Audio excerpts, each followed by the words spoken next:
পুনৰবাৰ স্বাগতম জনাইছো আপোনাক আপোনাৰ আপোন চেনেল দ্য ডাৰ্ক ট্ৰাইবলৈ। বন্ধুগণ, আমি আজি আপোনালৈ লৈ অহা ইতিহাসটো হৈছে দুৰ্গা পূজা। আৰু আপুনি যদি আমাৰ এই ভিডিঅ'টোত নতুন কিবা কথা গম পায় তেন্তে আপোনাৰ প্ৰিয়জনৰ সৈতে এই ভিডিঅ'টো শ্বেয়াৰ কৰিব নাপাহৰিব।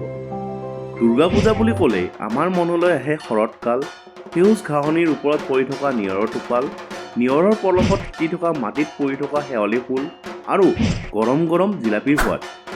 দুৰ্গা পূজাৰ উৎপত্তি পুৰুষোত্তম ৰামৰ লগত জড়িত বা ইতিহাসত প্ৰথম দুৰ্গা পূজা ক'ত আৰু কেতিয়া আয়োজন কৰা হৈছিল আপুনি জানেনে? আমি আজি দেখা ৰাজহুৱা দুৰ্গা পূজাৰ আৰম্ভণি কেনেকৈ আৰু ক'ত হৈছিল আপুনি জ্ঞাতনে? যদি নেজানে তেন্তে এনেকুৱাই কিছুমান বিচিত্ৰ আৰু অজ্ঞাত তথ্য আৰু ইতিহাস লৈ আমি আজি এই শাৰদীয় বতৰত আপোনাৰ আগত আহিছোঁ। তেন্তে বলক পলম নকৰি ভিডিঅ'টো আৰম্ভ কৰোঁ। অকণমান ৰ'ব, আমি আপোনালৈ যোৱাবাৰ আগবঢ়োৱা নকিয়াৰ ইতিহাসটো চালেনে? যদি এতিয়ালৈ চোৱা নাই ওপৰত লিংকটো দি দিছোঁ, এবাৰ চাবচোন। প্ৰতি বছৰে অসমীয়া কেলেণ্ডাৰৰ আহিন মাহত দুৰ্গা পূজাৰ আয়োজন কৰা হয়। আহিন মাহ ইংৰাজীত ছেপ্টেম্বৰৰ পৰা অক্টোবৰ মাহত পৰে। হিন্দু মহাকাব্যত উল্লেখ থকা মতে পুৰুষোত্তম ৰামে ৰাৱণৰ লগত যুদ্ধত অৱতীৰ্ণ হোৱাৰ আগতে মা দুৰ্গাৰ আৰাধনা কৰিছিল। দৰাচলতে মা দুৰ্গাৰ আৰাধনা বসন্ত ঋতুত কৰা হয়। যিহেতু শ্ৰীৰামে এই পূজা অকালত কৰিছিল সেয়েহে ইয়াক অকাল বোধন পূজা বুলিও কোৱা হয়। বোধন মানে হৈছে পূজা। আৰু শ্ৰীৰামে এই পূজা 108টি নীলা কমল আৰু 108 গছি বন্তি প্ৰজ্বলন কৰি কৰিছিল।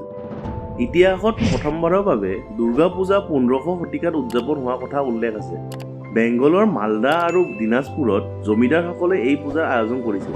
ইয়াৰে পিছত আন এক সূত্ৰ মতে 1606 চনত তাহেৰপুৰৰ ৰাজা কংসনাৰায়ণ নাইবা নদিয়াৰ ভৱানন্দ মজুমদাৰে পোনপ্ৰথমবাৰৰ বাবে শাৰদীয় দুৰ্গা পূজাৰ আয়োজন কৰিছিল। কিন্তু আমি আজি দেখা ৰাজহুৱা পূজাৰ আৰম্ভণি 1790হে হৈছিল।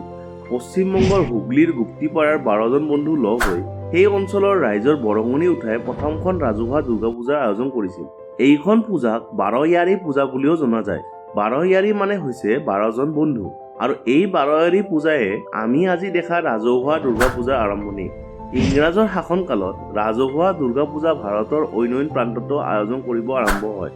দৰাচলতে ব্ৰিটিছৰ ৰাজধানী কলকাতাৰ পৰা যেতিয়া দিল্লীলৈ স্থানান্তৰিত হৈছিল তেতিয়া বহুতো ব্ৰিটিছ চৰকাৰৰ বেংগলী কৰ্মচাৰী দিল্লীলৈ উঠি গৈছিল আৰু 1910 চনত দিল্লীৰ আলিপুৰ ৰোডত থকা বেংগলী উচ্চতৰ মাধ্যমিক বিদ্যালয়ৰ খেলপথাৰত প্ৰথমখন ৰাজহুৱা দুৰ্গা পূজাৰ আয়োজন কৰা হৈছিল। আৰু আজিৰ দিনত এইখন পূজা দিল্লী দুৰ্গা পূজা সমিতিয়ে আয়োজন কৰে।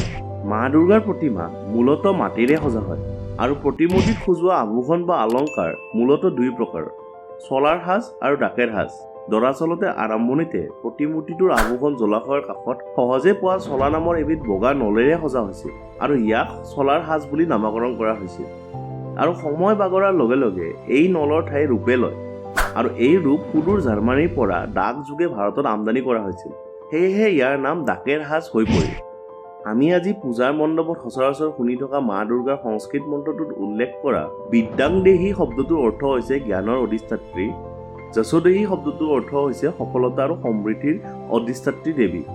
মা দুৰ্গা মা ৰূপেণা সংস্থিতা অৰ্থাৎ তেখেত মাতৃৰ ৰূপত পৃথিৱীত সকলোতে বিৰাজমান। শক্তি ৰূপেণা সংস্থিতা অৰ্থাৎ তেখেত শক্তিৰ ৰূপত পৃথিৱীত সকলোতে বিৰাজমান। আৰু লক্ষ্মী ৰূপেণা সংস্থিতা অৰ্থাৎ তেখেত সমৃদ্ধিৰ ৰূপত পৃথিৱীৰ সকলোতে বিৰাজমান। আপোনাৰ বহুমূলীয়া সময় আমাক দিয়াৰ বাবে অন্তৰৰ পৰা অশেষ ধন্যবাদ। আমাৰ আজিৰ এই ভিডিঅ'টোৰ ওপৰত আপোনাৰ মতামত আমাক কমেণ্ট বক্সত কমেণ্ট কৰি দিব বুলি আশা থাকে। আৰু ভিডিঅ'টো যদি ভাল লাগিল তেন্তে ইয়াক আপোনাৰ আপোনজনৰ সৈতে শ্বেয়াৰ কৰিব নাপাহৰিব। আজিলৈ ইমানে। পুনৰ এনেকুৱা এক ইতিহাস লৈ অনাৰ প্ৰতিশ্ৰুতিৰে ধন্যবাদ।